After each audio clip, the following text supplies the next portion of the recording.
Wait कर रहे होंगे कंटिन्यूस सेशन में। निफ्टी बैंक की आज की फ्राइडे की स्ट्रैटेजी आ गई है। सीबी सिवास का मॉर्निंग पैनल रेडी हो रहा है, बढ़िया सी टीम रेडी है, कुछ और ट्रेडिंग आइडियाज जोड़ूंगा, लेकिन पहले आज के फ्राइडे के बिग स्टॉक्स कौन कौन से चुने? सबसे पहला तो ऑब्वियस है, लेकिन उसको मैं रिपीट करना चाहता हूँ। BSE Bombay stock exchange, BSE dark green. और इसलिए क्योंकि अब वो क्यों गिरा था BSE, क्योंकि वो NSE ने अपनी एक्सपायरी कंपटीशन बढ़ने का तो कि भाई मंडे को आ जाएगी। लेकिन ध्यान रखिएगा, बड़े गैप अप के बाद पीछा मत करिए इसका। ये ना मार्केट ना उनको रिवॉर्ड करता है जो थोड़ा रिस्क लेते हैं। ये 3900 टू 4000 पे हमने इस पे लॉन्ग कराया था, क्योंकि वो लग रहा था, प्रीएम्प्टिव देख के लग रहा था कि अच्छा, उस समय व्यू ये बन रहा था कि BSE अपनी एक्सपायरी शिफ्ट करके फ्राइडे को ले आएगा। फ्रैंकली बोल रहा हूँ मैं, उस समय जब लॉन्ग कराया था तब हमारा व्यू ये था कि BSE अपनी एक्सपायरी शिफ्ट करके फ्राइडे को ले आएगा।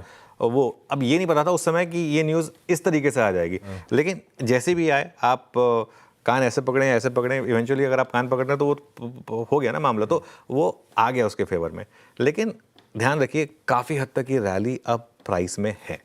और आज के गैप अप में मैं तो सिंपल व्यू लूंगा, आप फोकस करिए अपना प्रॉफिट प्रिजर्व करने के लिए, अपना प्रॉफिट बुक करने के लिए। शॉर्ट नहीं करना, आपकी मर्जी है, लेकिन गैप अप के बाद लॉन्ग नहीं बनता है, क्योंकि ये स्टॉक ऑलरेडी चला है, इस उम्मीद में चला है इसके लिए। लेकिन आज का hero of the day possibility है यहाँ पर।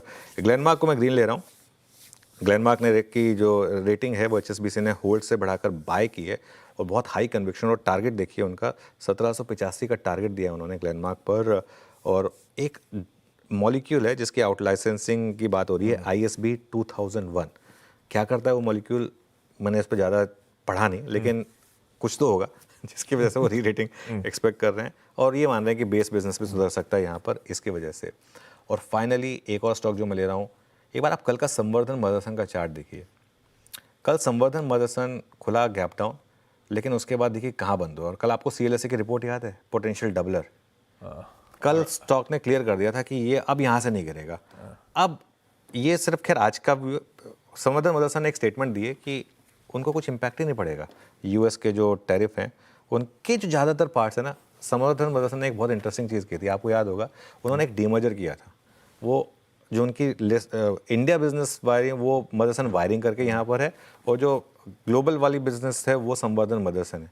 उनके ज़्यादातर पार्ट्स US में ही बनते हैं, और वो US, मैक्सिको, कनाडा का जो एग्रीमेंट है उसमें कवर होते हैं। तो इस वजह से CLSA भी पागल नहीं है जो कल वो इतने बड़े न्यूज़ के बाद वो इस तरीके की रिपोर्ट लेके आएगा।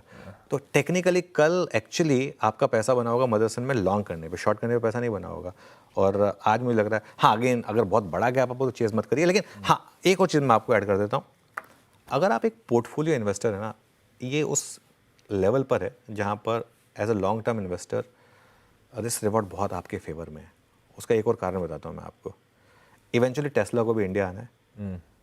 ये अब ऑलमोस्ट अपने 52 वीक लो से रिवर्स कर रहा है स्टॉक। टेस्ला अगर इंडिया आएगी, सबसे बड़ा बेनिफिशियरी मदरसन होगा। तो इस वजह से ये भी आप उसको फोकस में रखिए। मुझे लग रहा है आज ये भी एक स्टॉक जो है, आज मैं 3 ग्रीन में ले रहा हूँ। लेकिन हाँ, बहुत बड़े गैप अप्स हों तो भले चेज़ ना करें। लेकिन खास तौर से संवर्धन मदरसन को आप थोड़ा लॉन्ग टर्म के नज़रिए से देखें, सिर्फ डेटेड के नज़रिए से नहीं। लीजिए भाई साहब, आज मूड ठीक ही है सब कुछ। 3 जो स्टॉक्स मेंशन हुए, बातचीत हुई, सब इन ग्रीन। BSE, ग्लेनमार्क फार्मास्यूटिकल्स और संवर्धन मदरसन। पैनल को दिखाइए और प्लीज साथ